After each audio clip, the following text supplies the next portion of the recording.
တရားရောက်ကိုနှစ်သက်နေပြီရားကျင်နေပြီဆိုရင်သိကြတယ်အဲ့ဒီလူရဲ့ကျွန်ဖြစ်တော့မှာဟုတ်တယ်မဟုတ်လား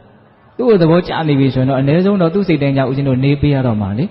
ပြောရရင်ကိုယ့်ဘဝကိုတတိတတိတခွဲပေးလိုက်ရပြီဖဲ့ပေးလိုက်ရပြီအကုန်လုံးကိုယ့်စိတ်တိုင်းကြောင့်နေလို့မရတော့ကျွန်ဆိုတာသူ့ဘဝကိုသူမပိုင်ဘူးသူ့ဘဝကိုဘယ်သူကပိုင်တော့သခင်ကပိုင်တယ်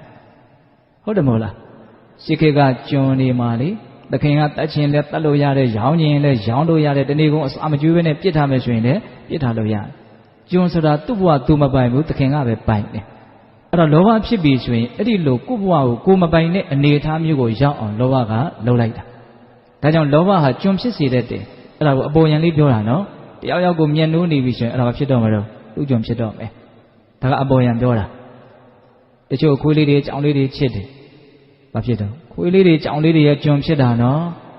ဟာကိုကတော့ကိုယ့်ဟာကိုဒေးကြီးပေးပြီးတော့ဝယ်ထားတာဆိုပြီးတော့လူချမ်းသာရဲ့ပုံတရံနမိတ်အနေနဲ့တချို့ပြကြတာလည်းရှိတယ်တကယ်တမ်းကဘာဖြစ်လဲရေချိုးပေးရတယ်ဆပ်ပြားတိုက်ပေးရတယ်အမေတချို့ခွေးကအရန်ကောင်းမှစားတာရှိသေးတယ်ဟုတ်လားအဲ့တော့လည်းသူ့အကြောင်းတရားနဲ့သူလာတာပေါ့လေထပ်ပြီးတော့ဦးဇင်းတို့လောဘဟာကျွန်ဖြစ်စေတတ်တယ်ဆိုတာကိုလေးလေးနက်နက်လည်းစဉ်းစားကြည့်ဖို့လိုတယ်ဆိုကြပါစို့လေးလေးနက်နက်လေးပြောကြည့်မယ်ဒါကြတော့တခုခုရားကျင်နေပြီတခုခုဖြစ်ချင်နေပြီဆိုရင်အဲ့ဒါမရမချင်းအဲ့ဒါမဖြစ်မချင်းဦးဇင်းတို့မှာလုပ်ပေးရမယ်တာဝန်ကြီးတစ်ခုရှိသွားတယ်ဟုတ်တယ်မဟုတ်လားအဲ့ဒီတာဝန်ကြီးကိုပခုံးမော်ကိုဘယ်သူပြစ်တင်ပေးလိုက်တယ်လဲလောဘတင်ပေးလိုက်တာနော်ဘယ်သူကမှမဖြစ်မနေလှုပ်လို့ပြောတာမရှိဘူးကိုကဒါကိုရားကျင်ပြီဒါဖြစ်ချင်ပြီဆိုရင်အဲ့ဒါမရမချင်းအဲ့ဒါမဖြစ်မချင်းကိုမှလုပ်ပေးရမယ်တာဝန်ကြီးကိုရှိသွားတယ်ဘယ်သူခိုင်းတာလဲလောဘခိုင်းတာဒါပေမဲ့တရားဓမ္မတို့ဦးဇင်းတို့အတွက်အလွန်ကြီးမားတဲ့အမှားကဘာလဲဆိုတော့ဘယ်သူခိုင်းလို့ခိုင်းမှမသိတဲ့ကိစ္စလို့ဦးဇင်းထင်လောဘကခိုင်းလို့လုံးရတဲ့ကိစ္စကိုငါလှုပ်ချင်လို့လှုပ်တာလို့လောဘကိုငါလှုပ်ထင်နေတဲ့ကိစ္စတက္ကာယဒိဋ္ဌိပေါ့နော်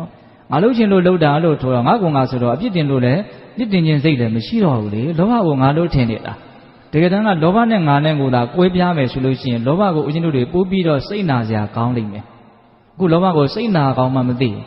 စိတ်နာဖို့နေနေတာသာကိုယ့်ကိုနှိမ့်ဆက်နေတဲ့တရားခံအစ်စ်ဟာဘယ်သူလဲဆိုတာတော့မသိဘူး။နော်တရားခံကိုဖမ်းပြီးတော့အပြစ်ပေးဖို့ဆိုတာအဝေးကြီးနော်။တရားခံဘယ်သူလဲဆိုတာတော့မသိသေးဘူးအများစုက။တကယ်တမ်းတရားခံအစ်စ်ကဘယ်သူလဲလောဘနော်။ဟုတ်လား။ဒါကြောင့်ဆရာကြီးကပြောတာလောဘဟာကျွန်ဖြစ်စေတတ်တယ်တဲ့